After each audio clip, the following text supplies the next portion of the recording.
నాగర్ కర్నూల్ పార్లమెంట్లో కాంగ్రెస్ పార్టీ నుంచి మల్లు రవి పోటీ చేస్తా ఉన్నాడు. RS Praveen Kumar BRS party నుంచి పోటీ చేస్తా ఉన్నాడు. పోతుగంటి భరత్ బీజేపీ నుంచి పోటీ చేస్తా ఉన్నాడు. పోతుగంటి రాములు సిట్టింగ్ ఎంపీ ఎవరైతే ఉన్నారో వాళ్ళ కుమారుడు భారతీయ జనతా పార్టీలో జాయిన్ కాగానే పార్టీ కూడా యువ కోటాలో యువత రాజకీయాలకు రావాలన్న ఉద్దేశంలో భాగంగా పోతుగంటి భరత్కు టికెట్ ఇచ్చారు. ఏ బహుజనవాదంతో అయితే ఆర్ఎస్ ప్రవీణ్ కుమార్ తెరపైకి వచ్చిండో ఇక ఆయన బీఆర్ఎస్ పార్టీలో పోగానే నాగర్ కర్నూల్ నుంచి ఆయనకు ఎంపీ టికెట్ ఇచ్చారు. అక్కడ బహుజనవాదం పెద్దగా వర్కౌట్ అయ్యే అవకాశం ఏమాత్రం కూడా కనిపిస్తలే. కొంత నాగర్ కర్నూల్లో ఆర్ఎస్ ప్రవీణ్ కుమార్ కొంత పరిచయం ఉన్నప్పటికీ కూడా మిగతా నియోజకవర్గాలు వస్తూ ఉంటే అరే ఆర్ఎస్పీ మీద మాకు గౌరవం ఉండే, బీఎస్పీలో ఆయన ఉన్నప్పుడు రాష్ట్ర అధ్యక్షుడు ఉన్నప్పుడు అరే మా బహుజనుల కోసం కొట్లాడుతూ ఉండు దగ్గర తీసుకునే ప్రయత్నం చేసాం. కానీ ఏ బహుజనులు అయితే బీఆర్ఎస్ పార్టీ అనగదొక్కిందో ఏ కేసీఆర్ అయితే బహుజనులని రాజకీయంగా ముందుకు తీసుకెళ్లే ప్రయత్నం చేయలేదో ఆయన సంకన ఆర్ఎస్ ప్రవీణ్ కుమార్ చేయడం కాబట్టి ఆర్ఎస్ ప్రవీణ్ కుమార్ కూడా మా కొద్దు అన్న క్లారిటీలో నాగర్ కర్నూలు ప్రజలు కనిపిస్తూ ఉన్నారు. ఇక మల్లు రవి ఎవరైనా కాదన్నా బలమైన నాయకుడే. ఈయనకు ఢిల్లీలో సలహాదారుడుగా ఏదో ఇచ్చింది పార్టీ, అది వదులుకొని నేను ఎంపీనే అయితే ఎంపీగా పోటీ చేస్తానని ఈయన వచ్చినాడు.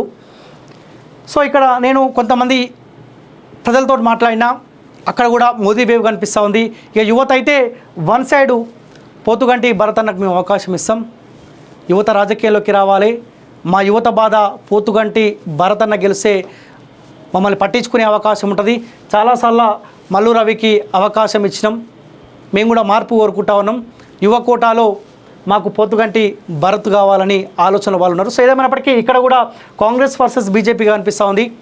దానికి తోడు మొన్న నేను గ్రౌండ్ రిపోర్ట్లో ఉన్నప్పుడే అన్నమలై వచ్చిండు, తమిళనాడు సంబంధించిన అధ్యక్షుడు వచ్చిండు. ఆయన వచ్చిన తర్వాత ఇంకా పోతుగంటి భరత్కి ఇంకా బలం చేకున్నట్టు తెలుస్తూ ఉంది.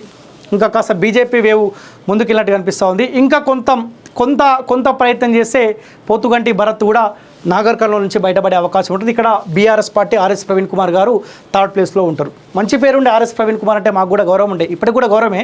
కాకపోతే ఆ కండువా కప్పుకున్నారు, ఆ కారు గుర్తుతోటి ఏ కారు గుర్తు అయితే ప్రజలకు ఇబ్బంది పెట్టిందో ఆ కారు గుర్తుతోటి ముందుకు పోతుంది కాబట్టి ఇక కనుమరుగైపోయిన పార్టీ గురించి ప్రజలు ఆలోచించే అవకాశం లేదు. అక్కడ ఒకనొక ఏమంటారంటే రాజకీయంగా హత్యలు ఉండయి, ఆత్మహత్యలు అంటారు కదా. సార్ వారు రాజకీయంగా ఆయనంతలో ఆయనే ఆత్మహత్య చేసుకునే పరిస్థితి కనిపిస్తూ ఉంది. రెండు పార్టీలు కాంగ్రెస్ వర్సెస్ బీజేపీగా ఉంటుంది. అన్నమలై వచ్చిన తర్వాత కొంత వేవ్ పెరిగినప్పటికీ కూడా ఇంకా కొంత ప్రయత్నం చేస్తే ఇక్కడ నుంచి పోతుగంటి భరత్ బయటపడే అవకాశం ఉంటుంది. మీరు పబ్లిక్ బైట్స్ కూడా ఒకసారి చూడవచ్చు, యువత ఏమంటున్నారు, ఎవరిని కోరుకుంటారో దయచేసి మీరు కూడా ఒకసారి చూడొచ్చు.